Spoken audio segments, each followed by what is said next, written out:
En tiempos antiguos, en las costas del mar de Galilea, hubo un hombre llamado Pedro, un humilde pescador, conocido en las Escrituras como uno de los apóstoles de Cristo. La historia de Pedro es una de fe, perseverancia y redención, pero nuestra narrativa de hoy nos lleva más allá del canon bíblico, a los textos menos conocidos y a menudo olvidados de la tradición cristiana primitiva. Simultáneamente en Roma, la capital del Imperio Romano, un hombre llamado Simón llama la atención del pueblo. Conocido por sus trucos de magia, Simón rápidamente gana una legión de seguidores. Se declara a sí mismo un profeta, prometiendo un nuevo camino de salvación a través de sus actos extraordinarios. En el libro de los Hechos de los Apóstoles en el Nuevo Testamento, Simón es mencionado brevemente, pero en los textos apócrifos, la historia se desarrolla de manera más compleja y dramática. En los llamados Hechos de Pedro, encontramos un enfrentamiento directo entre Simón, el mago, y Pedro, el apóstolo. Este encuentro es el corazón de nuestra historia de hoy, una batalla no solo de poderes sobrenaturales, sino de creencias, fe y verdad.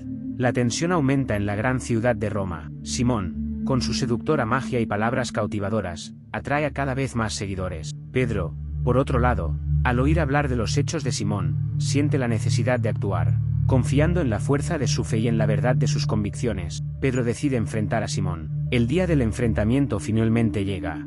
Una multitud inmensa se congrega en la plaza central, curiosa y ansiosa. Simón, confiado en su poder, desafía a Pedro a un duelo de milagros, seguro de su victoria. El desafío es lanzado y Pedro lo acepta.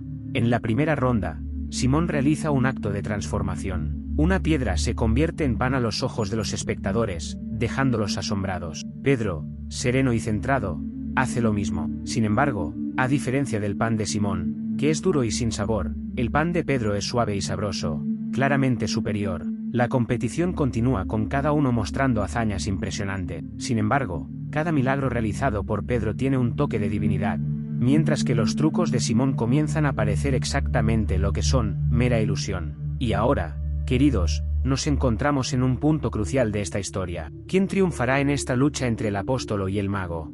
¿Cuáles serán los desafíos finales? ¿Cómo se demostrará que la fe genuina es superior a la ilusión? A medida que el sol se pone en las colinas de Roma, la plaza está llena de expectación para la última ronda de la competencia. La multitud mira fijamente al pedestal, donde Simón, el mago, promete un milagro nunca antes visto. Con la atención de todos en él, Simón comienza a elevarse del suelo, desafiando la gravedad. La audiencia, impresionada, aplaude. Pedro, sin embargo, observa en silencio. Sabe que este es el momento crucial, la hora de mostrar a la multitud la verdadera cara de Simón. Entonces, Pedro se arrodilla y ora. No pide un milagro más grande, ni siquiera una demostración de poder. Solo pide a Dios que muestre la verdad al pueblo. El silencio se instala. Y entonces, sucede algo inesperado. Simón, que flotaba en el aire, comienza a caer. Grita, intentando mantenerse en el aire, pero es inútil. Cae, y la multitud mira, atónita, como el poderoso mago se convierte de nuevo en un hombre común. Pedro se levanta, mira a la multitud y declara, la verdadera fe no reside en trucos o ilusiones, sino en acciones de amor y compasión, en busca de justicia y verdad. La multitud se agita. Las palabras de Pedro resuenan, y las personas comienzan a ver la realidad. La farsa de Simón queda expuesta. Miran a Pedro, ya no como un competidor, sino como un hombre de verdadera fe. Y así, la historia del enfrentamiento entre Pedro y Simón llega a su fin, pero las lecciones permanecen. La verdadera fe no está en la magia o en lo sobrenatural, sino en la bondad, la justicia y la verdad.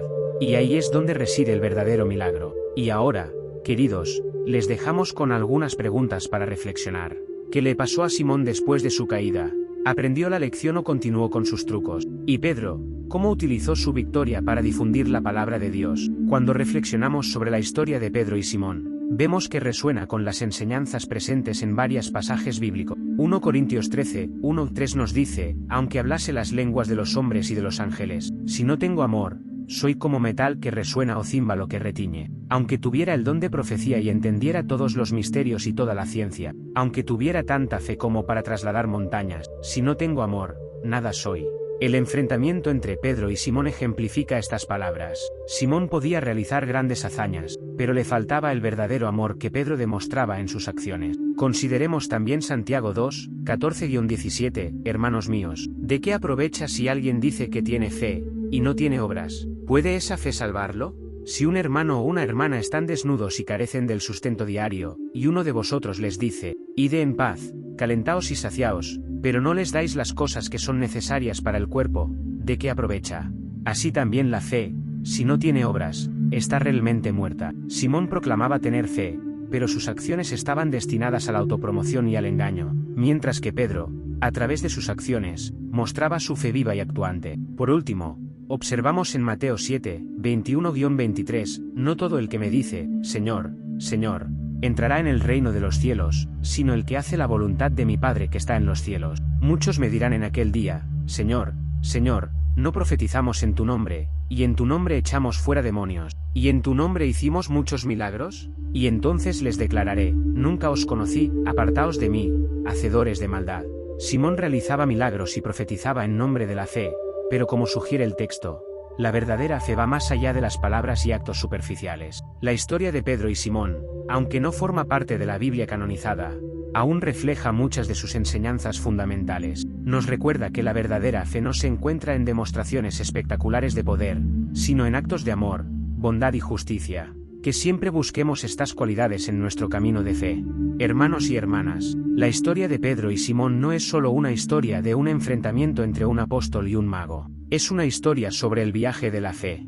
Es una historia sobre la elección entre la verdad y la ilusión. Y en este viaje, se nos llama a hacer esa misma elección todos los días. En las palabras del apóstol Pablo en Romanos capítulo 12, versículo 2, no os conforméis a este siglo, sino transformaos por medio de la renovación de vuestro entendimiento, para que comprobéis cuál sea la buena voluntad de Dios, agradable y perfecta.